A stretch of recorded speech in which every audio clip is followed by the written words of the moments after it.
소대 회식용 삼겹살 10인분을 혼자 다 처먹은 후임한테 작업당할 뻔한 썰. 그래서 어떻게 소대 회식용 삼겹살 10인분을 혼자 다 먹어? 얜 유튜브 해야 되는 거 아니야? 안녕하세요, 보고형. 코로나 시국에 해외에서 2년째 요식업하고 있는 구독자입니다. 아이고, 건강 괜찮으세요? 다들 난리던데. 외로운 타지 생활하면서 썰랑썰레 들으며 작업하는 것이 일상생활이 됐습니다. 듣기만 하다가 저도 군대 썰이 하나 있어서 풀어볼까 하고 이렇게 글을 써봐요. 저는 공군에서 급양 특기로 땡비행단 장교식당에서 2년간 근무했죠. 저희 장교식당은 특수하게 식당 바로 옆에 있는 직감실에서 선우임이 뒤섞여서 10명이서 생활했는데, 관리관님이 상사였고 관리관님이 계셨지만 실질적으로 식당 시스템을 잘 아는 선임 병사들이 식당을 꾸려나가는 병사 중심의 근무 공간이었습니다. 그렇다고 군기 잡는 문화 같은 거 없었고요. 저 후임 때도 마찬가지였죠. 이건 후임들 입장도 들어봐야 한다 하실까봐요. 하하. 워낙 잦은 회식 때문에 밤 늦게까지 근무할 때가 많아서 다 같이 으쌰으쌰 하는 분위기였습니다. 아, 간부식당에서 저거 하니까, 간부식당에서 저 회식하니까 저희 비행단 내 급양병이 총 40명쯤 되는데 그 중에 10명이 장교식당으로 30명은 병사식당으로 배치받는 그런 시스템이었죠. 여기서 재밌는 게 훈련소에서 급양특기 신병들이 부대에 올 때마다 서로 신병들을 자기 식당으로 데리고 가려고 항상 으르렁거렸습니다. 작업 인원이 많으면 많을수록 일손이 줄어서 비교적 몸이 편해질 수 있으니까요. 하지만 단 한 번 예외인 경우가 있었으니, 그날은 제 아들 기수 신병들이 부대에 오는 날이라 부랴부랴 근무를 마치고 신병을 쟁취하기 위해 급양중대 행정실로 향했죠. 근데 그날따라 마주하는 병사식당 선임들이 제 어깨를 툭툭 치면서 야, 임원 기수 한 명 왔는데 너희가 데려가라, 양보한다 하더라고요. 한 명이라면 더더욱 우리 내줄 리가 없는 이 양반들이 웬일이지 하면서 설레는 마음으로 중대본부 문 열고 들어가는 순간 전 그 이유를 알았습니다. 찢어진 눈, 안경, 육중한 체구, 새로 보급받은 거라고는 믿을 수 없을 만큼 목이 늘어난 전투복속 티셔츠. 사람을 겉모습으로만 보고 판단하면 안 된다고 하지만 뭔가 쎄한 이 아우라는 어쩔 수가 없었죠. 무엇보다 근무지 배치 전에 일반적으로 긴장한 채 대기하는 여타 다른 신병들과는 달리 혼자 행정병 선임의 만화책을 보며 피식피식거리던 그 모습은 저를 충격에 빠뜨렸습니다. 그 녀석은 근무에 투입되어서도 제 예상을 빗나가지 않았죠. 저희 식당은 장교식당과 간부식당이 구분되어 있지 않아서 단장님 이하 모든 부대 내 장교분들과 부사관분들, 군무원분들이 식사하는 나름 큰 규모의 식당이었습니다. 그만큼 맛과 위생을 철저히 유지하는 식당이었죠. 거기서 배운 위생관념이 지금 요식업하는데 큰 도움이 되었답니다. 하지만 그 녀석은 위생과는 거리가 먼 녀석이었습니다. 그 녀석이 관리하는 식기들은 항상 고춧가루가 남아있어 선임들이 매번 확인을 해야만 뺄 수가 있었으며, 그 녀석이 오기 전엔 찾아볼 수가 없었던 곰팡이들과 파리들이 그 녀석 구역에 즐비하기 시작했죠. 또 행동은 어찌나 느린지. 식당에서 일을 해본 분들이라면 아시겠지만 주방은 전쟁터입니다. 게다가 고객이 단장님 이하 장교분들이면 말다 했죠. 결국 똑같은 일을 수개월 해도 업무의 능률이 오르지 않아 식당 사람들이 모두 그 녀석을 포기하는 단계에 이르렀습니다. 이러면 버려야지. 이러면 다른 부대로 전출을 보내든가 해야지. 이 임무가 안 맞는 거잖아. 근무의 생활에서도 그 녀석은 남달랐습니다. 점호 후 야심한 밤에 직감실을 빠져나와 식당으로 몰래 이동한 뒤 식당에 설치되어 있는 TV를 켜서 야한 영화를 보다가 걸리는가 하면 PMP에 각종 일본 애니메이션과 일본 드라마를 다운받아와서 근무 시간에 보는 일도 허다했죠. 본 사건은 무슨 경찰청 사람들이야.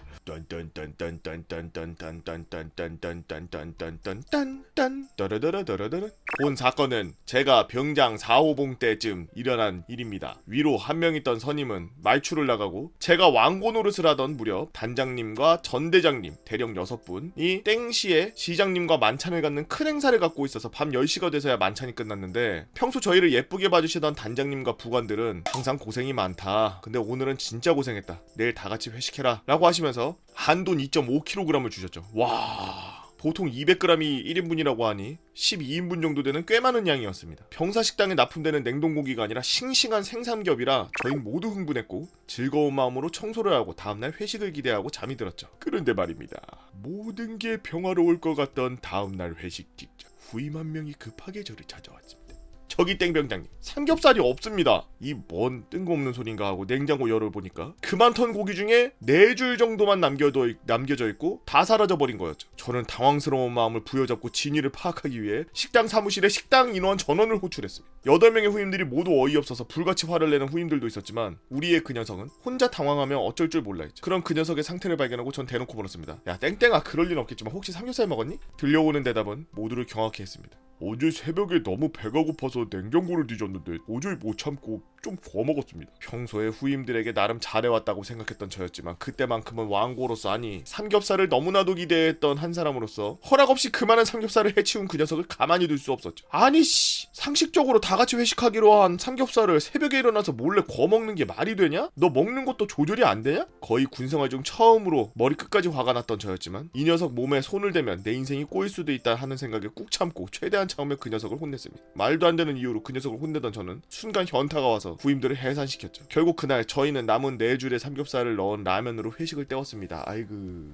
다음날 모든 것을 잊기로 하고 다시 힘차게 하루를 시작하자라고 한 저는 저를 찾은 건 굳은 표정의 관리관님이었습니다. 지금 당장 전투복 갈아입고 중대장실로 가야겠다. 아니 무슨 일이지? 하면서 어안이 벙벙하던 저는 중대장실에 들어가자마자 경위서라고 써져 있는 종이 한 장을 받게 되었습니다. 중대장님은 제게 싸늘한 표정을 지으시며 너 그동안 땡일병에게 폭언, 폭행가한 내용 하나도 빠짐없이 다 작성해라. 그렇습니다. 우리의 그 녀석 어제 삼겹살 먹은 걸로 꾸중을 듣자 자존심이 상했던지 저를 폭언 폭행으로 국방부 헬프콜로 신고한 거였죠. 저는 너무나도 억울해서 어제 있었던 일을 상세하게 작성해서 중대장님께 드렸지만 어제 자기는 복부를 수차례 가격당했으며 그동안 제가 수개월 동안 폭언 폭행을 일삼았다는 그 녀석의 증언에 비하면 빠진 내용이 너무나도 많다며 저를 몰아붙이셨습니다. 아니 그동안 단 한 번도 후임들에게 손찌검한 적이 없었는데 순간 지난 군생활에 회의감이 들면서 빨리 내 결백을 증명해야 되겠다는 생각이 머릿속을 지배했죠. 저는 결백했기에 절대 몸에 손댄 적 없고 근무정에 지적한 적은 있어도 인격모독을 동반한 폭언은 한 적이 없다. 전 나름대로 계속 호소했지만 그 녀석은 계속해서 거짓으로 추가 진술을 하며 있지도 않은 저의 행실에 대해 고하기 시작했고 부모 욕을 했습니다. 일부러 상처가 안 남게 복부와 허벅지를 쳤습니다. 잠을 안 재웠습니다. 너무 억울해서 눈물이 핑 돌더라고요. 며칠째 서로 의견 대립하니 주임원사님이 저를 불러서 따로 말씀하셨습니다. 야 땡땡아, 땡일병 어머니랑 통화했는데 사회에서도 그 시도를 3번이나 했던 녀석이래.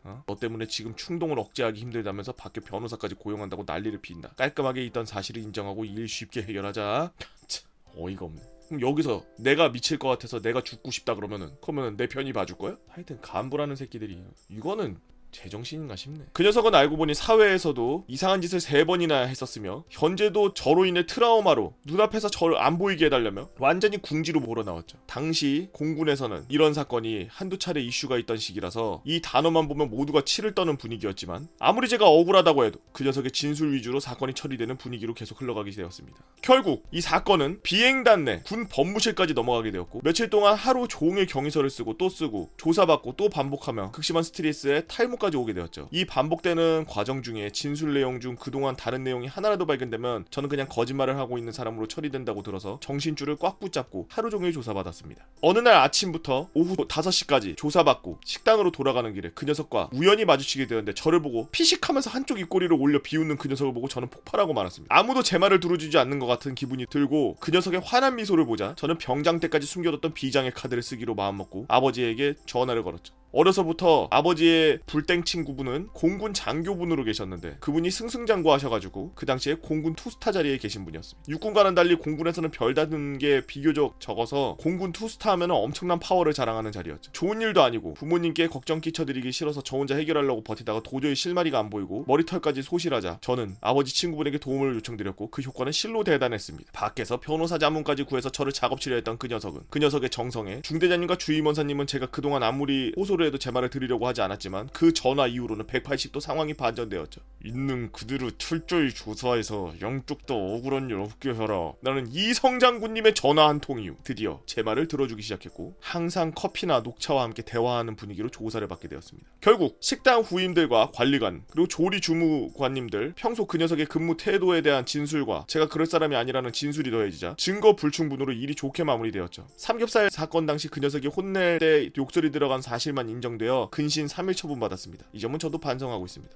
그 녀석은 장교식당에서 쫓겨나 병사식동으로 옮겨가게 되었고 거기서도 무고로 선임을 작업치려 했던 사람으로 찍혀버려서 다들 그 녀석을 기피해버렸다고 하더라고요. 나중에 들어보니 덕분에 군생활 내내 선임이고 간부가 할 거 없이 그 녀석을 방치하게 되었고 본인 하고 싶은 거 다 하고 누리고 싶은 거 다 누리다가 전역했다고 들었습니다. 저를 이용해서 군생활 펴보려고 했던 건지 아니면 다들 그냥 똥 밟았다 생각해라라면서 위로해줬지만 수의관의 조사 과정에서 받은 트라우마는 지금도 가끔 생각납니다. 만약 제가 비장의 카드가 없었으면 일이 어떻게 마무리되었을까 생각하면 지금도 끔찍합니다. 사회에서 마주치면 진짜 박살을 내버리려고 했는데 시간이 지나다 보니 그냥 하나의 에피소드로 남게 되었네요. 쓰다 보니 너무 길어졌는데 읽어주셔서 너무너무 감사합니다. 늦었지만 다들 새해 복 많이 받으세요 라고 바르셀로나 칠색조님께서 올려주신 썰랑썰레였습니다. 시스템에 녹아들지 못하고 이렇게 겉돌기 시작하면 끝도 없는데 처음부터 시스템에 녹아들지 않으려고 노력하는 사람들이 있어요.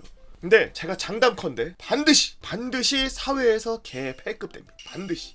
제가 봐온 바 패급으로 군대 생활 찍혔던 애들은 전역하고 나서도 다 패급이에요. 진짜 삶 자체가 패급. 진짜 그나마 떵떵거리면서 SNS에 자랑질하고 다니는 그런 패급 부임들 보면 집에 원래 돈이 많았던 놈들이, 그거 제외하고는 전부 개패급. 여튼 어떻게 저런 사람이 공익으로 안 빠지고 그것도 공군으로 입대를 해서 저렇게 끝까지 전역할 때까지 만기 전역을 했는지 군대 시스템이 좀 허술하다고 느끼네. 이럴 때마다 저런 사람들은 바로 정신감정에서 바로 그 면제 때리거나 아니면은 그에 맞는 공익 처분을 했어야지. 정신검사 필수로 해야 돼요. 군대 같은 경우에는 장비나 무기나 이런 것들이 다 인명을 살상하기 위해서 최대한 가격을 하기 위해서 만들어진 그런 것들로 즐비해 있는 곳이고, 웬만하면 손에 닿는 건 다 쇠로 돼 있는 곳인데 부대 수십 수백 수천 명이 근무하는 곳에 한 명의 미꾸라지가 들어와서 흙탕물 만들면서 분위기 조장하면은 다른 사람들 생활하기도 힘들지. 다른 사람들은 뭐 그 사람들은 뭐 좋아서 거기 있고 웃으면서 거기서 행복하게 사나? 먹먹하게 웃으면서 거짓 웃음 지으면서 그냥 버티고 있는 거지. 다들 본인만 힘들다고 생각하지 마세요. 모두가 힘듭니다.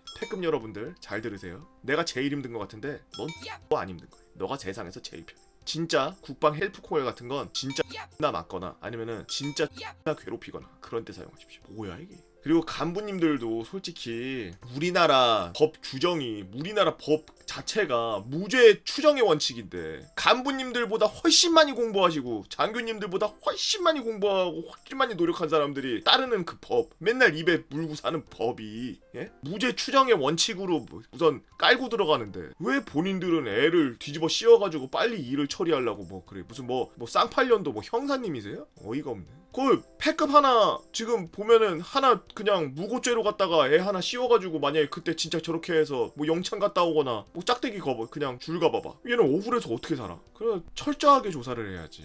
이성 장군님의 전화에 모든 이야기가 다 들어있어요. 제 마음도 똑같습니다. 누가 잘못했는지 철저하게 조사를 해야 되는 게 맞다고 생각합니다. 그 사람이 죄를 지었다고 처음부터 생각하고서 뒤집어 씌우거나 아니면은 빨리 일을 처리하기 위해서 그냥 유야무야 넘어가려고 하지 마시고요. 본인들한테는 수십 년 동안 생활한 군대고 이런 일들이 비일비재해서 빨리빨리 처리하려고 할 수 있겠지만 이 일을 처음 당한 병사는 20대 초반에 이제 사회생활도 못 해본, 군대에서 사회생활을 접하고 있는 새내기라는 걸 좀 알아보시고 너무 자신들만 알고 있는 그 시스템 내에서 이용하려고만 하지 마십시오. 그러다가 모가지 날아갑니다. 요즘 출근길 썰랑썰레 덕분에 출근과 퇴근 시간이 지루하지 않게 다니는 대한민국의 한 직장인입니다. 저는 일단 2년의 의무복무를 마치고 대학에 복학해서 공부를 오랫동안 하다가 부사관으로 다시 재입대를 한 케이스입니다. 와, 재입대를 한 군종도 제가 먼저 의무복무를 했었던 곳이라서 친숙하고 어떻게 돌아가는지 다 아는 곳이라 나름 순조롭게 군생활을 했었죠. 사건은 제가 순환 보직으로 경기도의 모 부대로 전출을 가면서 벌어졌습니다. 제가 대학에 다닐 때 심리학과 심리치료를 전공했던 터라 제가 전입을 가자마자 소속부대 연대장님께서는 이러한 제 이력을 너무 마음에 들어 하시면서 저에게 군생활 하기 힘들어하는 친구들에게 케어를 하라며 특명을 내리시고는 작게 대대에서부터 시작해봐라 라고 하였습니다. 군 전문 상담관도 배치가 되어 있었지만 연대장님 생각은 늘 대원들과 붙어있는 간부가 그러한 역할까지 다 할 수 있으면 더 좋을 것 같다고 저에게 임무를 주셨던 거죠. 그렇게 저는 대대 본부중대 배속되어 업무 시간에는 본부중대 행정관과 작업을 하고 그 이후에는 제 아래 배속된 적응을 잘 못하는 대원들을 케어하면서 나름 바쁜 나날을 잘 보내고 있었습니다. 그렇게 시간이 흘러서 어느덧 제가 그 일을 시작한 지 6개월이 되었을 때 문제의 그 친구를 마주하게 되었습니다. 전방 경계 부대에 있던 친구인데 이 친구는 매일같이 귀신이 보인다고 야간 초소 근무를 나가기 싫다고 버티고 걸핏하면 발작을 일으키고 혼자서 헛소리를 하는가 하면 야간 근무조에 자신이 편성되어 있으면 소대장이던 부소대장이던 할 거 없이 고래고래 소리를 지르며 초소에서 귀신 나온다고 그 귀신이 자기 목 조른다고 발작하고 악을 쓰기 일쑤였고, 그렇게 우여곡절을 겪고 나서 어찌어찌 근무를 나갔을 때 사수가 잠시 전방으로 서치라이트를 돌리려고 할 때 갑작스럽게 탄을 장전해서 발사하는 등의 문제가 심각했던 친구였죠. 아니 그러면은 근무에 내보내질 말아야지. 근무 못 돌리지 뭐 이러면. 그래서 도저히 전방 소초에는 둘 수가 없는 친구였고, 당시 대대에서 제가 이끄는 이른바 힐링 분대에 오게 된 거였죠. 힐링 분대는 연대장님께서 지어주신 이름입니다. 그 대원을 처음 봤을 때 무언가 정상적으로 보이지 않았습니다. 눈을 한 곳에 고정하지도 못하고 몸을 계속 웅크리는가 하면 자꾸 여기도 귀신 있네 저기도 귀신 있네 하면서 헛소리를 혼자 중얼중얼하면서 제 눈을 똑바로 쳐다보지도 못했죠. 그렇게 면담이 시작되고 저는 그저 극심한 스트레스로 인한 정신적 트러블로 판단하고 그거에 맞게 케어를 해나가기 시작했습니다. 그러나 상태는 호전될 기미를 보이지 않았고 결국 주기적으로 수도통합병원과 신경정신과를 오가면서 약물치료를 병행하기 시작했죠. 약물치료를 시작하고 얼마 지나지 않아 호전이 되는 듯 보였습니다. 그러나 다시 한번 발작을 하기 시작했고 전보다 더 심하게 발작하였습니다. 그때 저는 야외에서 행정관님과 작업을 마치고 들어오는 순간이었는데 그 광경을 제가 제 3자의 눈으로 보니 뭔가 어색한 것이 보였죠. 일단 발작이 시작되면 입에서 거품 같은 것이 약간이라도 나와야 되는데 그런 반응은 전혀 없었고, 거기다가 눈을 감았다 떴다 할 때 원래는 초점도 없고 여기저기로 정신없이 움직이거나 혹은 하얗게 흰자만 보이거나 그와 동시에 엄청난 공격성을 보여야 하지만 몸이 움직이는 건 어째 줄 끊어진 마리오네트 마냥 부자연스럽고, 눈동자는 이 대원이 눈을 감을 때 뜰 때마다 주변 사람들을 살피듯 좌우로 움직이고 있었죠. 그 찰나를 놓치지 않고 저는 일단 그 상황을 수습하고 나서 행정관에게 보고를 했습니다. 이 대원 원래는 아무 이상 없는데 무엇 때문인지 모르겠지만 발작이 일어나는 것처럼 연기를 하고 있는 것 같습니다. 그리고 이건 저 친구 다음 외진 때 둘만의 비밀로 남기고 그렇게 외진을 가는 날로 기다리고 있었죠. 그렇게 저는 이 친구 인솔 간부로 함께 따라갔습니다. 진료를 보고 나온 뒤 군의관님께 그간 제가 이 친구를 관찰하면서 보았던 것들을 이야기하니 뺑기를 쓰는 것 같은데 이걸 확실히 증명할 방법이 있는지 여쭈었고, 군의관님은 회심의 미소를 지으며 인적성 검사지를 꺼내셨는데 앵간한 시집 2권 두께의 검사지를 꺼내셨습니다. 검사는 장장 3시간 동안 이어졌고 저는 검사 결과지를 수령해서 부대로 복귀했고 저와 행정관님 단둘이서 검사 결과지를 봤는데 검사 결과지는 여러분들이 예상하는 대로 지극히 정상으로 나왔죠. 그 인적성 검사지는 비슷비슷한 문제를 반복적으로 예 아니오를 답을 하며 푸는 방식으로 문제가 무려 수백 개가 있었고, 엇비슷한 행위를 반복하고 그의 엇비슷한 문제를 풀고 지속적으로 풀고 있으면 검사자 본인의 성격이 그대로 드러나는 그런 검사 방식이라 입대 시하는 인적성 검사와는 차원이 다른 것이었어. 우리는 이 대원을 가운데 두고 저, 행정관 그리고 중대장님 4자 대면을 하였고, 그간 그렇게 뺑기를 썼던 이유는 정신병력을 이유로 의병전역을 하기 위해 그렇게 미친 척을 했다고 합니다. 자기가 이시직고 했네? 이런 거 다 녹음해놔야 되는데. 그렇게 그 친구는 모두를 기만한 죄로 군기 교육대를 가게 되었고 대대장님의 선처로 영창은 면했죠. 그렇게 여름이 찾아왔고 하계 휴양을 하는 어느 날, 그때 부대에서 마련해준 삼겹살과 음식, 음료를 먹으며 노래방 기기까지 가져다 놓고 즐거운 시간을 다들 보내고 있었습니다. 파티 시간이 일과 끝나는 시간까지라 그 시간에 맞춰 정리 다 하고 다들 올라가 쉬고 있었는데, 그렇게 쉬고 있는데 갑자기 꽝! 하는 굉음과 함께 건물이 흔들리는 게 느껴졌죠. 그리고 무슨 일인지 파악하려고 우왕좌왕하는 그때 불났습니다! 조리실에 불났습니다! 하는 고함 소리를 듣고 다들 정신없이 조리실로 소화기와 등진 펌프를 들고 달려가서 진화 작업을 벌였지만 불은 진화될 기미도 보이지 않았고 점점 거세지더니 이내 식당 전체를 삼켜버렸죠. 그렇게 식당은 전부 타버렸습니다. 불은 민간 소방대원들과 부대 소방차가 와서 진화를 하였고, 화재원인은 누군가 조리실 안쪽에 가스레인지에 불을 붙이고 부탄가스를 올려놨었고 그로 인한 폭발로 불이 났던 거였죠. 그렇게 한참 정신없는 와중에 그 뺑기를 썼던 병사가 보이지 않는다는 겁니다. 저는 주둔지를 둘러보다가 없어서 생활반에 가봤더니 거기서 이불 뒤집어 쓰고 떨고 있는 이 친구를 발견했죠. 저는 큰 폭발과 화재로 인해 겁이 나서 그런가 하고서 이 친구를 달래주기 위해 다가갔는데 이 친구 주변에서 그을음내음과 함께 진한 가스 냄새가 같이 나고 있었습니다. 이불을 걷어내자 손과 얼굴에는 검은 그을음이 묻어있었고 옷 앞섬도 불에 끌린 자국이 선명하게 나 있었죠. 거기다 눈썹도 불에 탄 거 마냥 돼 있길래 왜 이러냐 라고 추궁을 했고 계속 말을 하지 않자 저는 바로 행정관실로 데려갔고 행정관의 오랜 추궁 끝에 자백을 받아냈습니다. 사건 시작은 이랬습니다. 파티를 할 때 삼겹살을 구워 먹으라고 가스 브루스타를 상급부대에서 지급을 해줬는데 우리가 아까 정리할 때 쓰고 남은 부탄가스 일부를 빼돌렸고 평소 조리 작업을 자주 갔던 터라 조리실 가스레인지 어떻게 키는지 눈여겨봤다가 조리실 가스레인지에 불을 붙인 뒤 그 위에 부탄가스를 올리고 나와서 어느 정도 폭발력이 있는지 보고 있었답니다. 당시 사용된 부탄가스는 3개, 3개를 한 곳에서 터트리니 생각했던 것 외로 폭발력이 강했고 화마가 순식간에 퍼지면서 이 친구 옷 앞섬과 눈썹 그리고 앞머리 등이 그을렸고 그 뒤로 잠시 얼이 빠져있다가 사람들이 몰려와서 진화 작업을 할 때 정신없는 틈을 타서 생활반으로 도망쳤던 거였죠. 그래서 추가적으로 더 은닉한 부탄가스가 있는지 보려고 관물대를 열었는데 어떻게 도대체 빼돌렸는지 모르지만 관물대에 부탄가스가 잔뜩 들어있었습니다. 일단 추가로 운익한 부탄가스를 압수하고 다시 추궁하자 자신의 계획이 틀어져서 의병전역을 못하게 되었고 전방부대로 가게 된 거에 대한 양심을 품고 중대본부 생활반 등 이 부탄가스로 폭탄을 만들어서 테러를 하려고 했었다라고 하더라고요. 그 전에 그 폭발력이 얼마나 될지 볼 겸 테러의 시작을 알릴 겸 시범을 아무도 없던 식당 조리실에서 했었고 생각외로 폭발력이 강해서 자기도 놀랬다고 합니다. 이 일로 이 대원은 군 검찰 조사를 거쳐서 군 법원의 재판을 받은 뒤 군 교도소로 가고 소식을 들을 수가 없게 되었죠. 이때 행정관님의 마지막 말이 귀에 맴돕니다. 야 이 새끼야! 네가 뭐 무슨 빈라덴이야? 어? 폭탄 테러? 알카에다야 이 새끼야! 그 군대에 너무 있기 싫다고 저렇게 이상한 짓을 하면 군대보다 더 거지 같은 데로 가요. 감옥. 진짜 미쳐서 나오기 싫다면 개 미친 짓을 그만 멈추시고 똑바로 생활하시고 부대에서 인정받는 그런 병사가 되십시오. 간부님들도 사고가 많이 터진다고 애들 우쭈쭈쭈 하다 보면 이런 친구처럼 더 미친 사람이 나올 수도 있으니 항상 주의 깊게 보고 관리를 잘해야겠죠? 오래전부터 보고형 방송을 자주 봐왔고 유튜브 썰렁썰레를 자주 접하고 있는 시청자입니다. 반갑습니다. 시국이 이런 때라 집에서 할 게 너무 없어가지고 뒹굴거리던 도중 나도 한번 써볼까? 하고 싶어서 한번 썰 남겨봐. 때는 2000년도 5월 운전병을 지원하여 논산훈련소에서 훈련을 받고 운전병 후반기 교육을 받은 다음 소형 운전병으로 보직이 결정되어 운전 잘했나 보네. 보통 소형 운전병들은 밖에서 운전하던 사람들 시키는데 몇 주의 훈련, 승용차로 오르막 시동 안 꺼먹기, 코너링 매끄럽게 돌기 등을 받던 중 자대 배치 시간이 되어 조교를 둘러싸고 앉아서 조교가 나눠주는 새끼손가락만한 작은 종이를 받아 펼쳐보았습니다. 보통 부대 이름이 땡땡 사령부 혹은 땡땡 사단 이런 것은 사회에서도 들어본 적이 있었으나 처음 들어보는 부대 이름이 이었죠. 그 종이를 들고 조교에게 물어보니 넌 이제 뒤졌다. 거기 부조리 뒤져. 진짜 지옥 가게 생겼네. 와. 이렇게 협박 아닌 협박을 하는 거였습니다.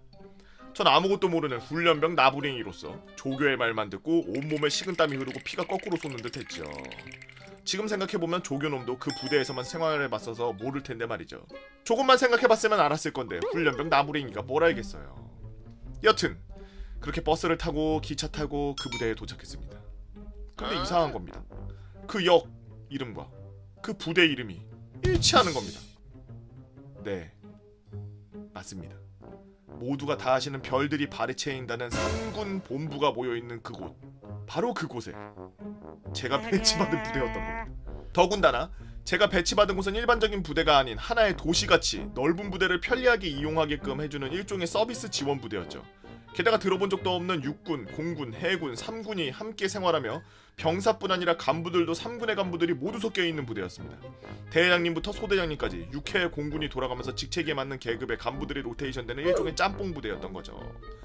그렇다면 부대의 훈련은 어떤 식이겠냐? 전역한 아직까지도 3군 중 어느 군의 훈련을 받은지는 모르겠지만 군장이라는 것은 훈련소를 나온 후 본 적이 없고 그 흔한 불침번과 당직 근무도 없는 자질구레한 근무가 일절 없는 꿀이 흐르는 부대였습니다. 와. 그러나 보통 한 개의 중대의 인원이 150명, 저의 동기가 45명이었습니다. 당연히 운전이 주 업무인 저희 대대는 학벌이 좋고 나이가 어느 정도 있는 운전병 지원한 사람들을 훈련소에서부터 면접을 통해 뽑고 선발 병력과 그렇지 않고 100% 운으로 오는 비선발 병력으로 이루어진 부대였습니다. 그렇게 비선발인 저는 군번이 꼬일 대로 꼬여버린 나머지 막내 생활이 끝나지 않는 것 같은 느낌을 받으며 이등병 생활이 끝나가던 중 운명의 그날이 와버렸죠. 눈이 엄청나게 오던 날이었습니다. 저는 여느 때와 같이 청소와 빨래를 마치고 배차, 장단거리 운전 업무라고 하나요? 배차를 기다리고 있었습니다. 저는 속으로 눈이 오니까 오늘 운행 나가는 일은 없겠지? 라고 하고 있었습니다. 그쵸, 보통 눈 오면은 운행 잘 안 나가지. 주로 장단거리 운전 배차가 없는 날에는 생활관 대기라는 명목하에 놀고 먹는 부대 특성이었죠. 근데 배차 담당병이 미친듯이 소리를 지르며 급하게 부르는 겁니다. 야, 너 중대장님이 부르신다, 빨리! 저뿐 아니라 여러 생활관에 뛰어나온 2명의 동기 녀석들과 무슨 영문인지도 모르고 중대장님이 부르시니 빛과 같은 속도로 뛰어서 도착하니 중대장님께서는 야, 다른 이등병들도 있지만 내가 눈여겨본 여기 몇 명의 정유 요원들에게 중책을 맡기려고 한다. 자신이 없는 요원들은 눈치 보고 빠져라. 먼 옛날 현자들의 말씀 중에 사회생활, 특히 군대에선 나대지 말고 중간만 가라 심지어 아버지도 똑같은 말씀을 하셨죠. 하지만 이등병 주제에 패급 소리 들어가면서 중대장의 똥꼬를 열심히 빨아온 저는 느낌적인 느낌으로 이 상황은 저의 군 생활의 한 줄기 빛이라는 걸 직감했습니다. 한 발짝 앞으로 나가면 주먹 뭉켜진 손을 들어올리며 이병 땡땡땡 맡겨봐 주시면 임무 철저히 수행한다 하니 중대장이 역시 눈여겨보던 땡이병이 패기가 좋구만. 맡아줄 거라고 믿고 있었다. 나머지 인원들은 생활관 대기할 수 있도록. 무슨 RPG 게임이야? RPG 게임에서 무슨 용사 마을에 있는 이장님 같은 그런 느낌이네. 중대장님 하고 저와 따로 앉아 미션을 알려주었죠. 중대장 말, 서울의 가장 큰 부대에서 전입을 오셔야 하는 높으신 분이 계신데 너가 모셔올 수 있겠지. 물론 혼자 가는 건 아니고 간부 한 분이 선탑하실 거야. 호위 캐스트네. 야, 내 군 생활의 판도가 여기서 바뀌는구나 라면서 속으로 쾌재를 불렀지만 뭐 간부들이 이런저런 이야기하며 내려가니 중앙현관에서 지금부터 제가 몰아야 할 평소에 이등병이 모일 수 없는 삐까뻔쩍한 까만 세단이 주인님을 기다리고 있었습니다. 당황스러움에 서울까지 운전하며 시간이 어떻게 지나갔는지 모를 정도였습니다. 선탑하신 대령님의 하시는 말씀을 요약하자면 사정이 있으셔서 운전병 없이 보직 활동을 하시던 분께서 우리 부처로 보직 변경이 있으셔서 그분을 매시러 가는 중이고 본인은 그 부처의 소속 과장이며 서울에 그 부대에 볼 일이 생겨 출장 가는 겸 선탑자로 너랑 함께 가는 거다라고 하셨죠.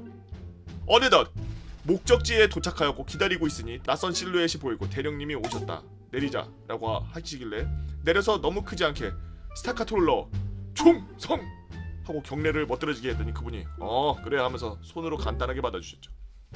부대로 출발할 때 다시금 긴장이 몰려오면 지진이 났나 싶을 정도로 동공이 상하 좌우를 할 것 없이 여기저기로만 날아다니더군.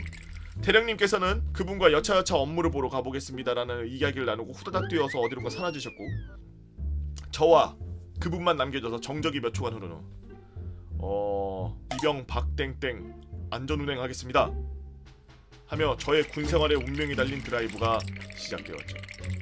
그렇게 침묵의 드라이빙이 계속되는 상황 속에서 그분의 모자에 반짝거리는 하나의 별에 저는 몸과 마음을 다 뺏겨버렸습니다. 그렇습니다. 그분은 원스타 춘장이셨던 거죠. 다들 아시죠? 군생활하는 도중에 장군이라는 계급을 가진 분과 오랜 시간 이렇게 좁은 공간에 함께 있는 게 흔한 경험이 아니라는 걸요. 복귀하시는 동안 서류들을 오랫동안 훑어보시느라 대화가 거의 없던 중 도착을 얼마 남겨놓지 않은 시점이 되자 저에게 궁금하신지 많지 않은 질문을 하셨고 저는 성심성의껏 대답했습니다. 그리고 제 속에는 작은 미친놈이 또 저에게 속삭였죠. 야, 네가 앞으로 이분 운전병이란 확증이 없잖아. 빨리 어떻게든 확답을 받아야 돼.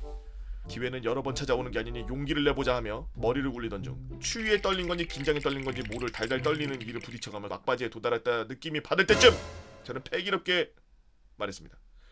운전병으로서 굉장한 영광이었습니다. 앞으로도 성심성의껏 모시겠습니다. 잘 부탁드리겠습니다. 이 말의 속뜻은 나는 앞으로 당신의 운전병이니까 여기다 못 받겠다라는 멘트였죠. 지금 생각해도 이등병이 할 수 있는 말이 아니었다고 생각합니다. 어찌됐든 뭐 아니면 도박을 하면서 저를 써달라는 어필을 한 거였죠. 이놈 봐라. 그래, 야 나도 앞으로 잘 부탁한다. 내일 아침 출근 시간에 이 앞에서 보자 라고 하시면서 온화하게 웃으시며 대화를 마무리했고 그제서야 등과 허벅지에 흥건한 땀을 보며 추워서 이가 떨린 게 아니었구나 라는 생각이 들었습니다. 그렇게 부대 복귀하니 저녁 제모 시간을 앞둔 시간이라 생활관에 선임들이 전부 모여 있었는데 와, 이 새끼 이등병에 빠져가지고 라인을 타? 야, 이 새끼 패기 봐라. 야, 멋지다 너. 등 각양각색의 반응이었지만 생활관 막내의 부재가 본인들의 업무 과중과 직결된다는 걸 안 나머지 좋지 않은 반응이 지배적이었습니다. 하지만 다음날 어디로 떠날지 모르는 떠돌이 운전병이 아닌 안정적인 전용차 운전병이라는 설렘이 저를 다독여주었죠. 다음날 동기들끼리 모여서 이야기를 하는데 저는 전쟁터를 넘나드는 영웅의 무용담을 이야기한 기분이었습니다. 중대본부에도 불려가 중대님께서 야 박이병, 내가 사람 하나는 잘 봤어. 잘해낼 줄 알았다. 널 추천해준 나도 칭찬하시더라. 앞으로 잘해보자. 그다음에 저를 푹 돋아주셨죠. 그러던 중 제 주머니 속에 울리는 군용 핸드폰의 벨소리와 다시 시작되는 저의 군생활은 어떤 에피소드들이 있을까요? 궁금하시다면 모시던 장군님이 진급하셔서 사단장으로 가시게 되면서 벌어진 썰, 전방부대 야전 순시도 중 상병 나부랭탱이가 간부 병사할 것 없이 경례 오지게 받은 썰, 앞서 말한 대령님이 진급하셔서 군생활이 더욱 찬란해진 썰, 나이 많은 고학력 후임이 부대에 똥테러하는 거 검거해서 포상받은 썰, 사회에서도 잘 보지 못할 연애 병사와 이야기 나누며 밥도 먹고 샤워도 하고 다 했어 썰. 부대 규모가 굉장히 커서 밀문 공연으로 오는 아이돌들이 메이저급인데 부대를 아이돌들과 직접 돌아다닌 썰 등 말하려면 끝도 없는 전반적인 꿀인 저의 군생활 중에서도 더 고급진 꿀을 찾아 헤매던 저의 보잘것없는 에피소드들을 한번 풀어볼까 합니다 라면서 Z0 TT0님께서 올려주신 썰랑썰레였습니다. 글도 참 잘 쓰고 분량도 딱 맞고 이후의 이야기들도 투비 컨티뉴가 너무 기대되고 정말 재밌는 썰 다 풀어주세요. 당신은 제 돈줄입니다. 안녕하세요 보고요. 저는 26살 12월에 느즈마키 입대한 짬 찌끄레기입니다. 아유 늦게 갔네. 군대 고생했겠네. 우선 이 썰은 따끈따끈한 2달 전 일이며 그때의 상황을 생생히 전하고자 당하면서 쓴 것이기에 MSG가 전혀 없음을 알려드립니다. 와 이거는 이런 썰은 좀 희귀한데요. 2달밖에 안 됐으면 거의 이건 회인데 지금 바로 떴네 이건. 평소 썰랑썰레를 즐겨봐서 썰줍각을 시계 보고 있는 상태였대요. 때는 20년도 12월 사람들이 많은 장소에서 일하던 저는 코로나로 인해 수입이 80% 정도 감소되자 아휴 군대나 다녀오자라는 생각에 입대하게 되었습니다. 모든 친구들을 통틀어 마지막으로 입대한 저는 군대에 관한 정보를 친구들에게 많이 듣고 갔지만 별로 소용이 없었죠. 그때 제가 가기로 한 신교대에서 코로나가 터졌거든요. 당시 코로나로 인해 신교대에서는 모두가 신경이 곤두서 있었고 입소하는 모든 입영 장정들을 격리시설로 변한 생활관에서 2주간의 관찰 기간을 가진 뒤 그 땡땡이를 만나게 됩니다. 그 땡땡이를 편의상 A라고 부르겠습니다. 2주의 관찰 기간 후 지내던 생활관으로 배치가 바뀌었고 옆에 동기가 바뀌면서 A와 처음 만난 날 텐트에서 생활하던 저는 간만에 아무런 벽 없이 대화하는 기분에 신이 나가지고 A와 같이 많은 얘기를 나누며 하루를 마무리했습니다. 다음날 A가 침 남기는 법을 물었고 저는 흔쾌히 알려줬죠. 또 다음날 A는 침 남기는 법을 물었고 저는 흔쾌히 알려줬습니다. 또 다음날 A가 침 남기는 법을 물었고 저는 알려줬죠. 또 다음날 A가 침 남기는 법을 물었고 저는 알려줬습니다. 또 다음날 또 총 10번 침 남기는 법을 물어봤고 그때 생각했습니다. 아 이런 사람이 패급이라는 거구나. 그 일이 있고 그 친구에 대하여 어느 정도 이해하던 저는 모든 것에 관대해지기 시작했습니다. 앞서 이야기했듯이 2주간의 격리 동안 다른 칸 동기들과 일면식도 없었던 터라 훈련이 끝나면 다들 서로 알아가기 바빴죠. 그러던 중 나이 이야기가 나오고 누가 형이고 누가 동생이네 이런 얘기를 하고 있는데 모두가 나이가 2번째로 어린 A에게 존댓말을 쓰는 겁니다. 나이가 2번째로 어린데 A에게 존댓말을 써? 궁금해서 전 옆자리 동기에게 물어보니 아 그 친구는 자기한테 반말하는 거 싫어해서 반말하면 정색을 하고 뭐라고 한다고 하더라고요. 그 말을 들은 저는 아 그래 불편한 사람이 반말을 하면 나이가 적든 많든 기분이 나쁠 수 있지라는 생각에 대수롭지 않게 넘기고 넘어갔죠. 하지만 A는 거의 대부분의 사람이 자기보다 나이가 많다는 걸 알면서도 이름을 부르고 반말을 섞어가며 말을 하는 등 제가 들었던 것과는 다른 이상한 행동을 했습니다. 도저히 이해가 안 가서 A한테 한번 물어봤죠. 조교님이 형도 없고 동생도 없다 했습니다. 서로가 같은 입장에서 대화하는 게 잘못입니까? 하면서 대꾸하는 겁니다. 그 대답을 들은 저는 아니 반말하는 거는 싫어하시지 않습니까? 라고 물었고 A는 제가 언제 그랬습니까? 라면서 대답했고 동기에게 들었던 일을 이야기해주니 그땐 싫었는데 지금은 괜찮습니다 라며 말하는 A를 보며 그래 그때는 친한 사이도 아니었겠지 라는 생각이 지나갈 때쯤 A가 잠깐 얘기 좀 하자면 다가오는 겁니다. 이야기를 하자면 다가온 A는 갑자기 서운한 걸 말하며 화를 냈습니다. 뭐야? 이유는 A는 행동이 많이 느린데 단체 생활의 필수인 군대의 특징상 옆자리는 제가 도움을 주고 챙겨주는 게 일상이었죠. 그러던 중 제가 알려준 것이 잘못되어 조교님에게 혼이 났다면 따지는 겁니다. 같이 배우는 입장에 저 또한 미숙한 부분이 있을 수 있어 사과하고 자리에 와서 A의 침낭을 본 저는 화를 참을 수가 없었죠. 10번을 넘게 알려준 침낭은 현대미술 작품 마냥 자유분방하게 돼 있었고 관물대는 침낭을 넘어선 무언가를 표현하고 있었습니다. 이성이 반쯤 가출한 저는 A에게 가서 뭐 때문에 혼났는지 알 수 있냐며 물었고 A는 침낭 밑에 매트릭스가 안쪽으로 가야 하는 것 때문에 혼났지 않습니까? 그 말을 듣고 참아왔던 화가 머리끝까지 난 저는 언성이 높아지며 A와 말다툼을 하기 시작했죠. 밖에 듣고 있던 조교가 와서 상황이 마무리되고 일이 그렇게 마무리되는 듯 했습니다. 그 일이 있고 다음날 조교가 아닌 소대장님이 호출을 하고 행정반으로 달려간 저는 선물을 하나 받았습니다. A로 인해 스트레스를 받는 저를 보며 동기 중에 한 명이 소대장님에게 건의를 했고 같은 생활관에 반대 분대로 넘어가게 된 거죠. 아, 다행이네. 그 후 저의 훈련소 생활은 편하게 보낼 줄 알았지만 뭐야, 수료를 일주일 남긴 날 A와 마지막 다툼을 하게 되는데 A는 상황을 넘어가기 위해 거짓말을 자주 했습니다. 그 정도가 심하지가 않아 그냥 다들 넘어가는 분위기였는데 때는 식봉. 당시 급식을 먹고 배식과 뒷정리를 하는 일, 관리를 하고 인력을 분배하는 포지션에 있던 저는 이미 나가 있어야 하는 식기를 A가 가지고 나갔고 저는 손에 그거 뭐냐며 물었죠. A는 잘못 들었는지 갑자기 아무것도 없었다 라고 말하면 나가버렸습니다. 무슨 상황인지는 모르겠네요. 뒷정리하는데 다 정리가 끝나고 없어야 되는 물건을 들고 다녔나봐요. 식보가 끝나고 생활관에 다 같이 있을 때 다시 A에게 물었더니 A는 그때 아무것도 들고 있지 않았다라며 거짓말을 하는 겁니다. 하지만 제가 하던 파트는 2인 1조로 이루어져서 같이 감시하던 친구가 있었기에 A의 거짓말은 바로 들켰고 상황이 불리해지자 A는 갑자기 화를 내며 저와 싸우기 시작했습니다. 동기들의 만류에 상황이 정리되고 화를 참으며 흡연을 할 때 동기들의 충격적인 이야기를 듣게 되죠. 아니, 훈련소에서 흡연을 해요? 훈련소에서 담배를 피게 해줘? 요즘에는 훈련소에서 담배 피게 해줘요? 오진다. 그래도 다시 가고 싶진 않아요. 화를 참으며 흡연을 할 때 동기들의 충격적인 이야기를 듣게 됩니다. 형, A가 형 찌른다고 계속 말하고 다녀. 좀 사려. 그 말을 듣고 내가 이제까지 했던 일이 다 뻘짓이었구나 라는 생각과 함께 벙찌면 화도 안 났죠. 그 후 다음날 저녁 마무리를 다 하고 생활관으로 복귀 대기 중 평소에 나이가 비슷해서 잘 챙겨주던 조교가 다가와서 따로 불렀습니다. 야, 투수야, 네가 A 옆에서 많이 챙겨준 거 알아? 예. 네가 많이 스트레스 받는 것도 알아? 예. 그래도 욕하는 건 아니지. 너가 잘못했다. 예? 그렇습니다. A는 저와 다툼을 했고 바로 달려가서 조교에게 거짓으로 보고했고 그 이후 조교가 저를 부른 겁니다. 저는 A와 아무리 다툼을 했어도 이성을 잡으면 욕 한마디 하지 않았고 다른 동기들이 형 전생에 부처야? 이걸 참내라고 말할 정도로 싸움을 할 때도 거친 언행을 사용하지 않았고 또한 그 모습을 알고 있던 조교도 보고를 듣고 이해하게 생각했다고 합니다. A가 거짓말을 한 걸 안 조교는 평소에 화는커녕 싫은 소리도 잘 안 하던 모습은 어디 가고 A가 나한테 거짓말을 한 거야! 라는 말과 함께 생활관으로 올라갔죠.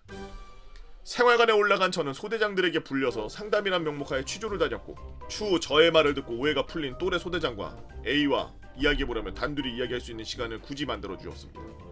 당시 저는 그냥 어차피 일주일 남은 거 한평생 안 볼 사람인데 그냥 조용히 지나가길 원했고 그냥 상황이나 들어보자는 생각에 A의 이야기를 듣기 시작했죠.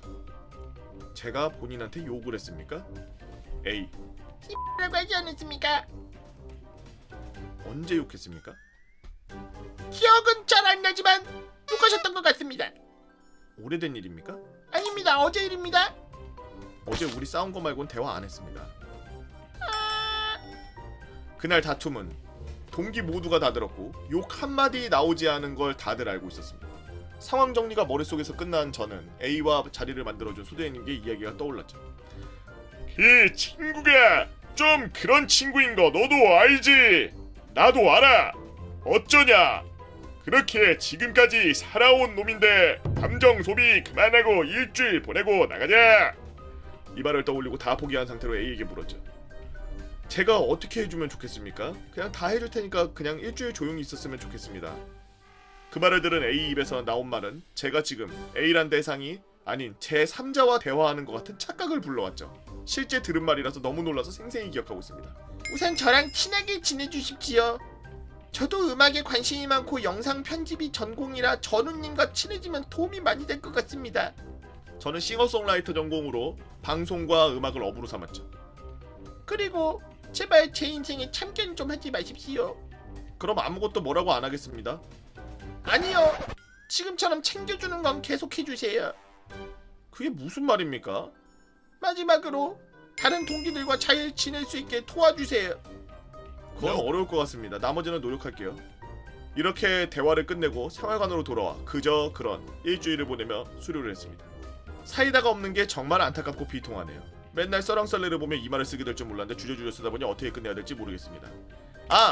저도 썰줍한 게 몇 개 있습니다. 만약 이 썰이 유튜브에 올라간다면 입영 당일날 입영 연기 취소돼서 병역 기피자 될 뻔한 썰, 일주일 전 입대 예정인 신교대에서 집단 코로나가 발생한 썰, 자대 도착 후 대대장 간담회로 군대 생활 역전한 썰 등 한번 올려보도록 하겠습니다. 그럼 저는 밥하러 가야 돼서 충성. 청년 문규님께서 올려주신 썰랑썰레였습니다. 정말 오랜만에 써보는 사연입니다. 보고형의 썰랑썰레는 언제나 재미있게 보고 있고 유튜브 콘텐츠로 아프신 어머니를 대신해서 본래 하던 일을 내려놓고 온갖 진상들을 상대해가며 가게 일을 보고 있는 제 힘겨운 생활에 큰 위로가 되고 있습니다. 아이고 힘내세요. 내용을 서술하기에 앞서 본 사연은 MSG가 1절 없음을 미리 알려드리며 10년이 지난 일이라 일부분 기억이 제대로 나지 않는 것은 있음을 미리 알려드리면서 사연을 한번 시작해보도록 하겠습니다. MSG는 안 치지만 약간 기억에 오류가 있을 수 있다라고 하니 참고하세요. 때는 2000년 여름 대부분의 사람들이라면 한 번도 못 보고 지나가는 별님들을 4성부터 시작해서 총 13개의 별들을 매일같이 만나볼 수 있는 그런 부대에서 군복무를 하고 저는 그곳에서 상병의 마지막을 바라보고 있을 때쯤이었죠. 당시의 부대에서 제가 소속된 단위대는 소위 잘나가는 집안들의 자제들이 들어오는 곳이었고 그 외에도 의장대, 경비중대, 수송대, 정비중대, 방공중대, 군악대, 지원대 등 있는 단위대였습니다. 그 단위대에서 저는 지원대 소속이었고 간부와 군무원들을 포함해서 약 150명의 인원들이 있었죠. 그 중에서도 지원대를 다스리는 중대장은 쓰레기로 소문이 난 인간이었습니다. 이미 전에 있던 부대에서도 병사들을 심하게 갈구고 폭언 및 폭행 등으로 좌천되어 상급 부대로 매달려서 끌려온 사람이었죠. 왜 좌천되었는데 상급 부대로 끌려왔나 의아해하실 수도 있는데 앞서 말했다시피 소위 잘나가는 집안 혹은 잘난 집 아들내미들이 오는 부대다 보니 부처가 낸 마음으로 있지 않는 이상 그들을 절대 통솔할 수 없을 뿐더러 간부들의 입장에선 잘난 집 아들들을 상대하기가 여간 까다로운 존재들이었으며 별님들을 제외하고도 수많은 대령들이 부대 안에 계시기 때문에 일개 대위 따위가 함부로 나발대며 나댈 수가 없는 그런 곳이었죠. 본론으로 넘어가서 저는 2010년 1월 군번으로 초반부터 썩 좋은 군생활을 보낸 건 아니었습니다. 스스로 판단하기에 전 그때 아직 사회화가 덜 되어 중2병의 마수에 덜 풀렸는지 허풍이 심했고 처음에 배정되었던 병사식당의 맞선임마저도 대부분 평이 좋지 않은 쓰레기들이었기에 허구한 날 싸워댔죠. 그러다 보니 통솔 장교인 중대장과도 트러블이 잦았습니다. 아니 그냥 일방적으로 당하는 입장이었죠. 그러던 중 병사식당에서 나와서 다른 첩으로 이동하였고 개인 정비 시간이 생기게 되었습니다. 개인 정비 시간에 분대장의 허락을 받아 그림을 그리곤 했었고요. 그런데 중대장은 그 모습을 보고 미대를 다니고 그림 그리기를 좋아하는 사람에게 네가 뭔 그림을 그린다고 지랄을 하냐? 라면서 생활관에서 평화롭게 그림을 그리며 선임들과 수다를 떨던 이등병의 멱살을 붙잡고 그대로 중대장실로 끌고 가서 무려 5시간 넘게 끊임없이 제게 거짓말을 한다면 똑같은 말을 반복해 사람의 정신을 뒤흔들어 놓았죠. 제가 속한 분대장을 끌고 들어와서 같이 갈군 건 덤이었고요. 이건 시작에 불과했습니다. 그 후로 중대장은 허구한 날 제가 있는 생활관에 쳐들어와서 선임들과 저를 괴롭혔고 그 때문에 안 그래도 저를 대하는 선임들의 태도가 더더욱 더 안 좋아지기 시작했죠. 중대장의 여파로 제가 잘못한 게 아님에도 저를 책망하곤 했죠. 뻑하면은 갈구는 건 말할 것도 없었고요. 그러다가 제가 몇 번인가 실수한 것을 핑계삼아 처부를 옮겨 자신의 발 앞에 두었고 틈만 나면 온갖 괴롭힘을 일삼았습니다. 제가 좋아하는 만화를 못 그리게 하는 것도 덤이었죠. 너무 많은 괴롭힘이 있다 보니 이젠 기억도 나지 않습니다. 10년이나 흘렸으니까요. 이 사람은 저에게만 그런 것이 아니었습니다. 자신이 불행한 것이 부잣집 아들내미들 때문이라고 생각했는지 휴가 나갈 때마다 포르쉐 벤츠를 타고 여자친구와 복귀하는 병사들에게 상대적 박탈감을 느낀 건지 지원대 내에서 보이는 병사들이란 병사들은 죄다 다 괴롭히고 다녔죠.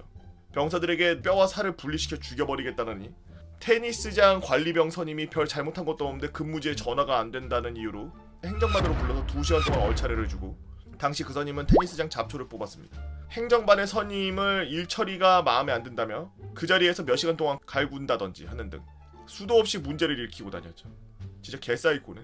다른 간부들도 이 사실을 잘 알고 있었고 본인들과 트러블이 있었지만 괜히 문제를 일으키기 싫어서 그대로 방치하곤 했습니다. 가끔 소령 계급인 지원대장님이 대놓고 쌍욕을 날리면서 중대장을 갈구긴 했지만 그때뿐이었죠. 그렇게 약 6개월이 넘게 중대장에게 이유 없는 갈굼이란 갈굼은 그대로 받고 있던 저는 정신이 나갈 대로 나가서 전혀 다른 생각조차 하지 못하는 상황이 되었고 결국 일과 시간 중에도 넋이 나가 있는 상태로 있다가 작업 중에 손을 다쳐 수도병원으로 2달간 입원하기도 했습니다. 이때 다친 손은 아직도 후유증이 남아있죠. 이 중대장은 제가 손을 다친 상황에서도 너희 개 일부러 다친 거 아니야? 라면서 도리어 화를 내었죠. 그때 병원에선 다시는 그림을 못 그릴 수도 있다는 절망감에 빠져 극단적인 선택을 고민하기도 할 정도였죠. 그나마 다행인 것은 중대장이 내뿜는 괴롭힘의 40-50%는 저 혼자 이를 악물고서 탱킹을 하고 있다 보니 제 마투임들은 저에게 항상 미안해하고 있었고 중대장의 지나친 갈굼의 여파로 저를 싫어하던 선임들도 어느샌가 안쓰럽게 보기 시작했습니다. 중대장 저 새끼 원래 저런 거 알잖아 힘내라 라면서 단 1년 만에 하루 2갑의 헤비 스모커가 된 저에게 희귀한 해외 담배를 사주는 경우도 종종 있었고 너 왜 그렇게 당하고만 있냐면 답답해하는 사람도 있었죠. 그래도 전역해서 나가면은 저 개같은 놈 다시는 안 봐도 된다는 희망으로 하루하루 버티고 있었습니다. 그러던 중 제가 수도병원에서 복귀하고 상병 정기 휴가를 다녀온 지 얼마 후 사건이 하나 터졌습니다. 갑작스레 지원대로 부대 내에 있던 기무대 간부들이 들이닥쳐서 지원대의 모든 병사들을 병사식당에 소집했고 중대장 이 자식이 그동안 있었던 모든 만행들을 다 적어내라. 우리는 최상급 부대이기 때문에 다른 부대처럼 어설프게 하지 않고 확실하게 일 처리한다. 안심하고 다 적어! 라면서 130명의 인원들에게 진술서를 돌렸고 저는 이게 뭔 상황인가 싶어서 어안이 벙벙했죠. 이런 저와 달리 다른 지원대 병사들은 드디어 올 것이 왔구나라고 하면서 미친듯이 써내려가기 시작했습니다. 이때 간부님들 발벗고 나서서 진술서를 써서 작성을 했죠. 그 중에 앞권은 통칭 행복관님이라고 불릴 정도로 인자하고 자상하신 행복관님께서 그동안 있었던 모든 일을 아주 상세하게 써내려갔다는 행정병의 증언이었습니다. 그렇게 무서운 표정으로 글을 쓰는 사람은 처음 봤다고 했죠. 저 또한 하도 많은 일을 당했던 터라 일과에 나열하기도 힘들어서 뜨문뜨문 있었던 큰 사건들만 몇 가지 적고 말았습니다. 사실 전 이미 지친 거나 다름이 없었죠. 하지만 제 주변 사람들은 제가 엄청나게 고통받고 있다는 듯이 진술서에 적어놔서 저를 비롯한 몇몇 인원들은 따로 헌병대에 불려가서 1대1 면담을 따로 받았습니다. 당시 수사를 담당하던 간부님은 정말 인자하게 저와 대화해 주셨죠. 자네가 그렇게도 많이 당했다면서? 저 말고도 다른 사람들 많이 괴롭힘 당했습니다. 괜찮아. 여기 헌병대장님이 대령인데 그깟 대윗짬이로 계급으로 상대도 안 된다. 걱정 말고 편하게 말해라. 사실 기억도 잘 안 납니다. 그럼 여기 적힌 수많은 증언들이 다 거짓이란 얘기야? 아닙니다. 그렇지 않습니다. 그냥 좀 지친 것 같습니다. 그래서 하나하나 다 기억하기조차 싫었습니다. 하긴 이렇게까지 괴롭힘을 당한 다음엔 그런 말도 하지. 자네가 군생활 초반에 관심병사가 될 만큼 문제가 있었지만 그런 거 치고는 일병 이후로 아주 성실하게 했다더만. 나도 본청 지나가다가 자네가 일하는 것을 자주 봤지. 그렇습니까? 왠지 그 간부님의 말씀에 그동안 있었던 모든 일을 위로받는 기분이 들었죠. 다른 사람들의 내용을 보니 저조차 기억이 나지 않는 내용들을 참 많이 적었습니다. 그 내용들을 보니 그간 잊고 있었던 것들이 떠올라 손이 덜덜덜덜 떨리기 시작했고 이내 진술서를 내려놓고 머리를 싸매고 고개를 푹 숙였죠. 간부님은 머리를 숙인 저에게 어깨를 토닥여주셨고 말씀을 이어나가셨습니다. 걱정 마라. 이 정도로 네 주변 사람들이 널 신경 써주고 있지 않냐. 감사합니다. 감사는 무슨. 남은 기간 동안 열심히 하게. 그렇게 진술이 끝나고 나중에 알게 된 사실은 이랬습니다. 다른 분대 후임이 자신의 처부 사무실에서 근무하던 중 부대 내에 있는 기무대 간부와 대화를 하게 되었고 자연스럽게 이야기를 하던 중 중대장의 이야기가 나오게 되면서 그 후임의 입을 통해서 그동안 있었던 모든 사실이 기무대에 흘러들어가게 되었다는 거죠. 그리고 그 기무대 간부는 이를 쉬이 넘길 수 없겠다고 판단해서 일을 크게 벌린 겁니다. 며칠 후 중대장은 어김없이 갑작스레 근무지로 나타나서 저에게 시비 걸듯 말했습니다. 야, 나 중대장 잘렸다.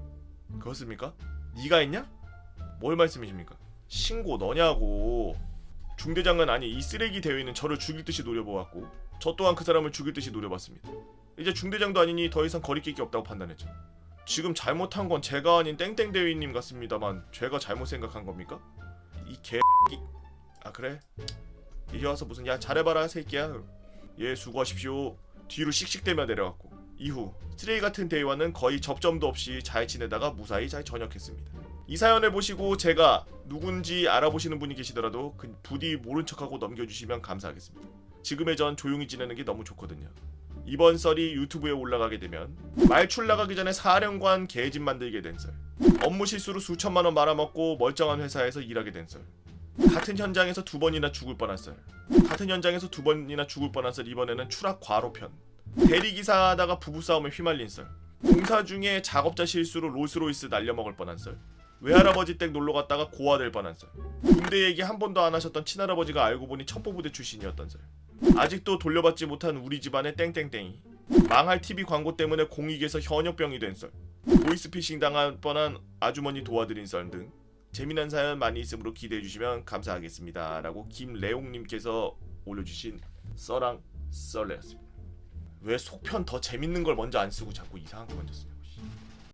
안녕하세요. 평소에 유튜브에서 써랑썰레를 재미있게 챙겨보는 시청자예요. 다들 평범하게 병장 만기 전역하신 분들 많은 것 같아서 부끄럽지만 현역 부적합 심사를 받은 제 썰도 한번 적어보려고 합니다. 2017년 봄과 여름 사이에 육군 논산훈련소로 입대했습니다. 그 전에 먼저 입대하기 전의 이야기를 좀 드려야 되겠네요. 15년도 신검에서 난시와 저체중으로 3급 현역을 받았고요. 대학교 휴학 후 일을 하면서 오버워치에 빠져서 열심히 랭커를 유지하고 있던 중 갑작스런 현타로 병무청 홈페이지에 들어가서 가장 빠른 루트로 입대하게 되었던 거였습니다. 입대 당시 제 신체는 담배, 콜라 하루 22시간의 게임 병행으로 굉장히 초췌해져 있는 상태였으며 입대 전날 새벽까지 게임하다 바로 입대했죠. 키는 176cm에 몸무게 50, 엄청 심한 멸치였습니다. 입대 날 울산에서 아버지 차를 타고 논산훈련소 앞으로 간 뒤 부대 앞에서 갈비탕 한 그릇 뚝딱 먹고 아버지를 먼저 보내드리고 호국 요람이 적힌 간판 아래에서 담배 한 대를 핀 후 들어갔습니다. 한 10대 피고 들어갔어야 되는데 처음 1, 2주는 무리 없이 교육과 훈련을 받았고 동기들과 있는 게 즐거웠죠. 하지만 2주차 마지막 날 전날 비가 많이 와서 온 땅은 다 진흙밭이었고 너무 덥고 습해서 정신이 나갈 듯 말 듯한 상황에서 포복 약진 훈련이 시작되었습니다. 시작 지점에서 목표 지점까지 지그재그로 뛰면서 소대장이 포복! 하면 엎드리고 약진! 하면 다시 일어나서 뛰고를 반복하고 있었죠. 포복 상태에서 뛰려고 하는데 갑자기 진흙밭에 다리가 밀리면서 옆으로 휙 꺾여버린 겁니다.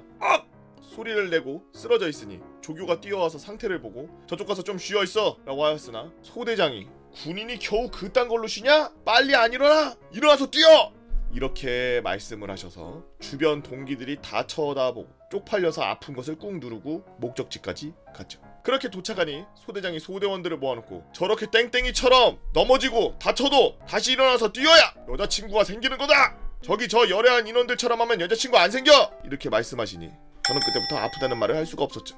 당시에는 인터넷 편지라고 훈련생한테 오는 편지가 있었는데 전 여자친구가 없었지만 아는 누나나 여동생들이 많이 편지를 보내줘서 소대장은 여자친구 편지라고 생각했던 것 같더라고요.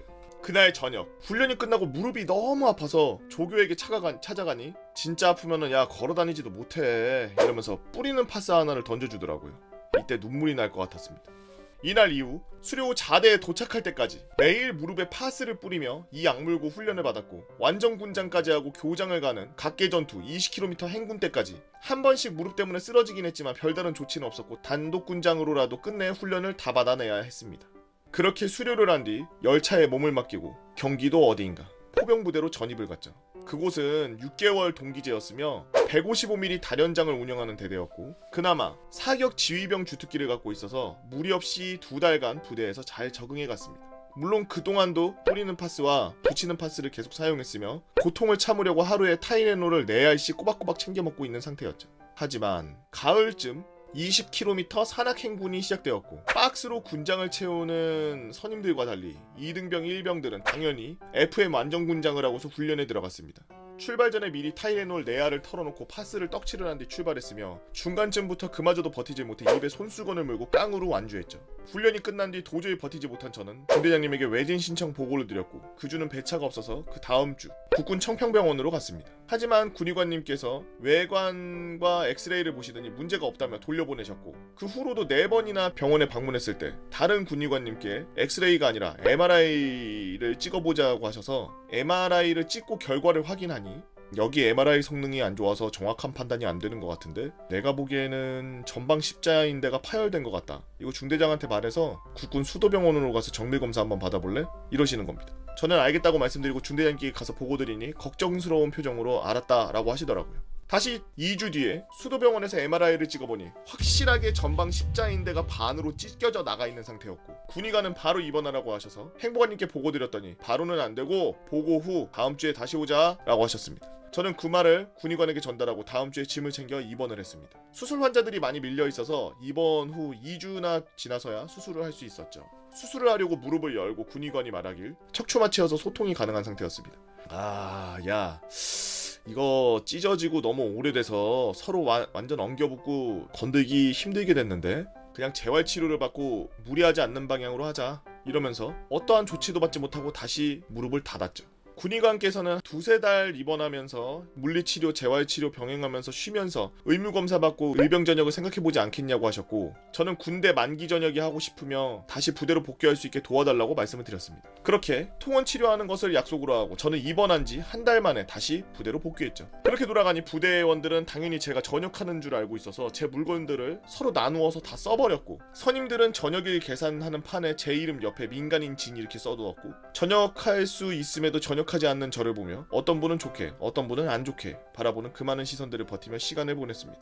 하지만 당연하게도 군의관의 통보로 인해 중대장님께서는 땡땡이는 일과 열애와 근무 열애에 들어가고 일정 점수를 받지 않아도 자동 진급이라는 동기와 선임들에게는 좋게 보일 리 없는 배려로 저는 욕을 먹으며 점점 멘탈이 나가기 시작했죠. 결국 목발을 버리고 중대장님께 근무와 일과 참여를 요청드렸고, 소병 근무는 길 가다가 버티지 못할 거라는 판단하에 불침번과 일과 참여를 시켜주셨습니다. 어떻게든 군생활을 해볼 거라는 제 노력으로 선임과 동기들의 마음이 점점 괜찮아지는 와중 보름짜리 대대 전술훈련이 잡혔고, 동기나 선임들에게 대한 그런 인식을 바꿀 수 있는 절호의 기회라고 생각한 저는 군의관의 만료에도 꾸역꾸역 철원으로 훈련을 나갔습니다.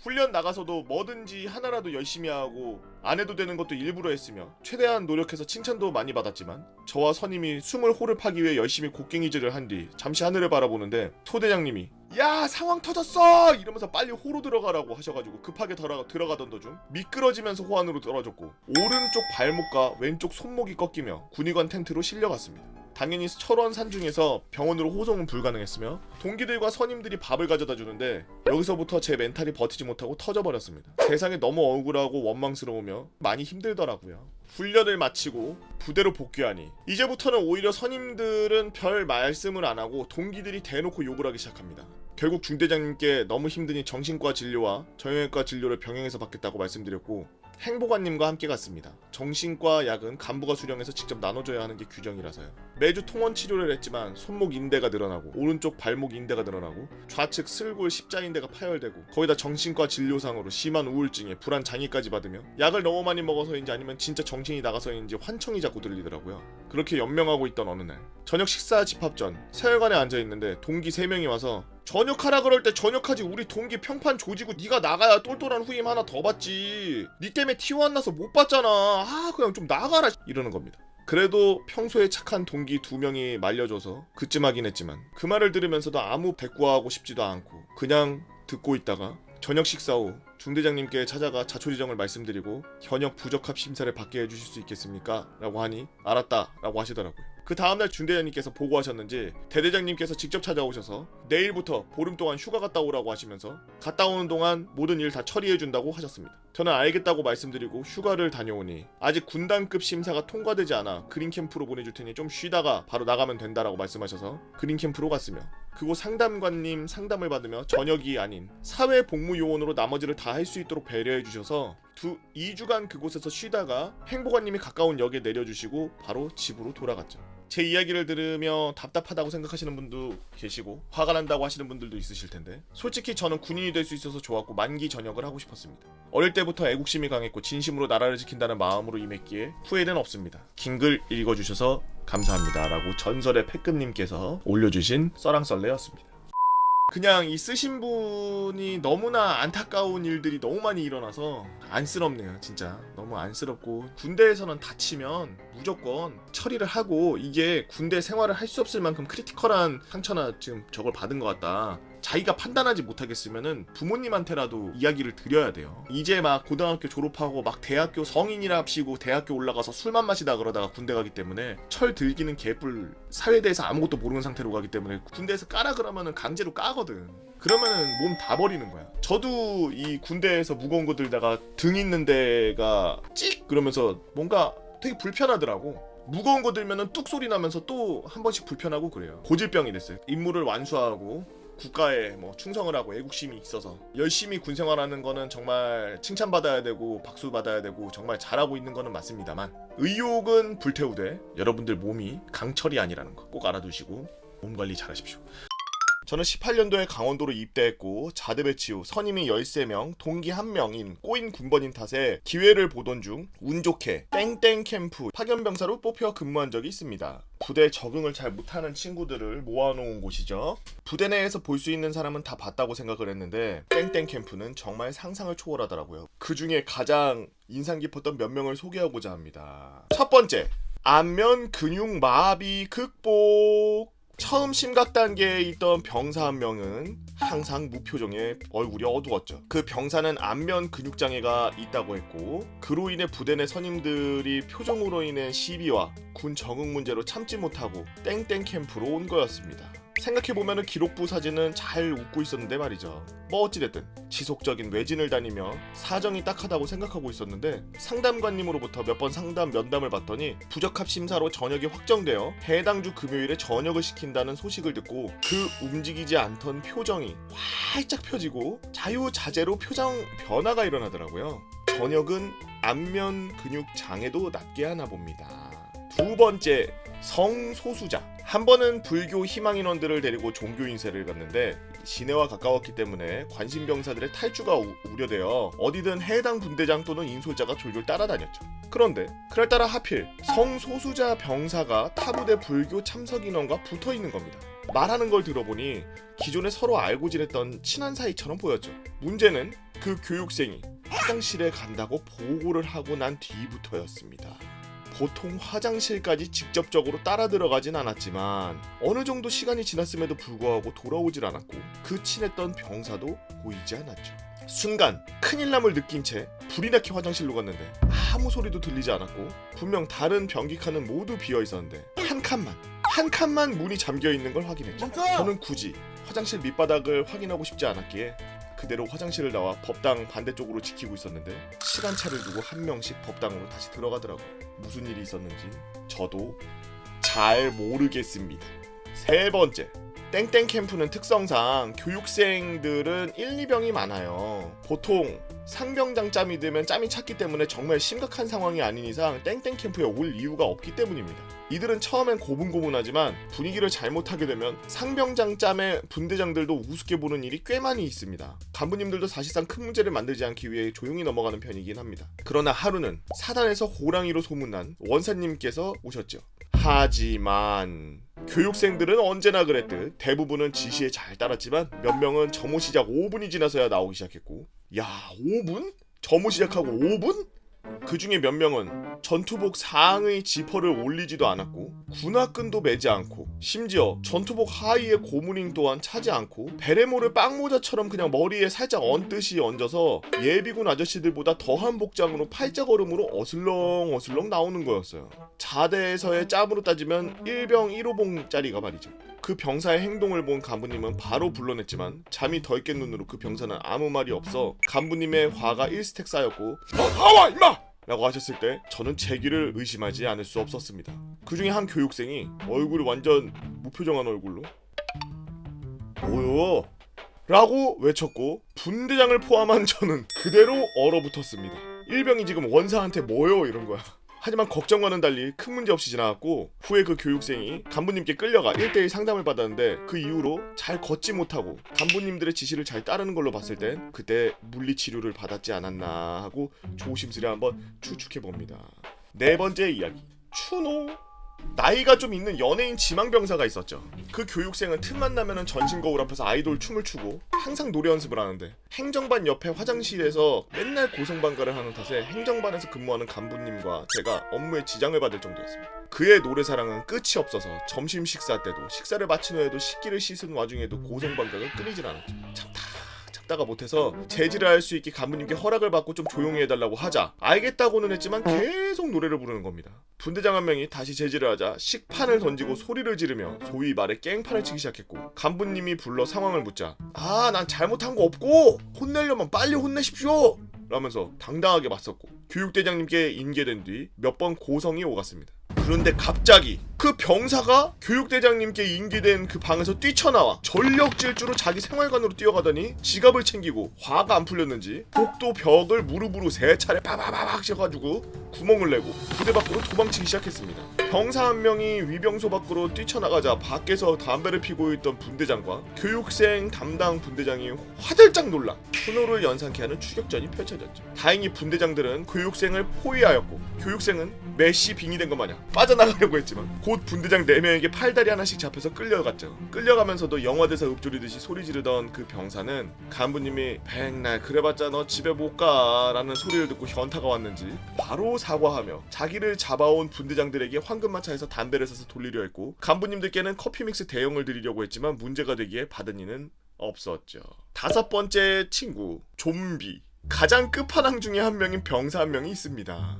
일명 무기력증을 앓고 있다고 들었는데 그 병사는 모든 활동에서 열애를 했고 심지어 일상생활에서도 항상 눈을 감고 다니며 걸을 때도 교집합 기호처럼 머리와 손을 아래로 떨구고 다녔죠. 그런 상황에서 허리가 아프고 앞도 못 보는 상황인데 식사 때는 저 자세를 유지하며 기가 막히게 내려와서 식사를 하고 또 갔습니다. 그러던 그가 유일하게 일자로 펴지는 날이 있었는데 바로 황금마차가 오는 날이었죠. 원래 혼자서 생활관에 방치되어 있던 터라 남의 교육생 과제를 몰래 빼먹다가 걸린 경우도 있어서 원성이 자자하자 일주일에 한 번 오는 황금마차에 오는 날이면 구부러져 있던 자세가 로보캅 3단 변신 마냥 바뀌어서 자신의 간식을 사오곤 했습니다.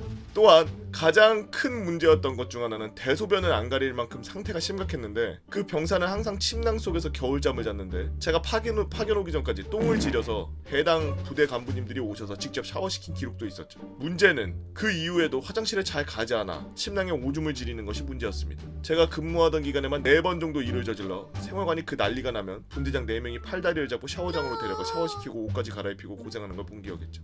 오죽하면은 아버님이 오셔서 답답하셨는데 빤을 후려갈기셨을까요? 참고로 쌍둥이 형은 들어가기 힘든 부대에 선발된 에이스 병사라고 하더라고요.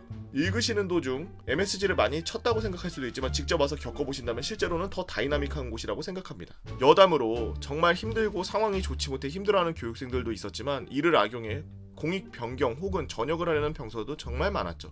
마지막에 공익 판정을 받은 병사들은 지금까지 연기 잘하지 않았냐라고 고백 아닌 고백을 하는 친구도 있었기 때문에 저는 이들을 대부분 좋게 보지 않습니다. 병역을 강제로 강요하는 것도 문제지만 이미 군대라는 공동체에 속한 만큼 제대로 시도해보지도 않고 버티려는 최소한의 노력도 하지 않고 포기하는 것은 본인뿐만 아니라 주변에까지도 악영향을 미친다고 생각합니다. 저 군대에서도 저렇게 하기 싫어서 저러면은 사회에서는 어떻게 하고 학교는 어떻게 다닌 거야? 자기가 군 생활했던 거를 사회에 나가서 누구한테라도 말할 수 없을 정도로 창피하게 군 생활을 했던 사람이라면 과연 제대로 된 삶을 살까요?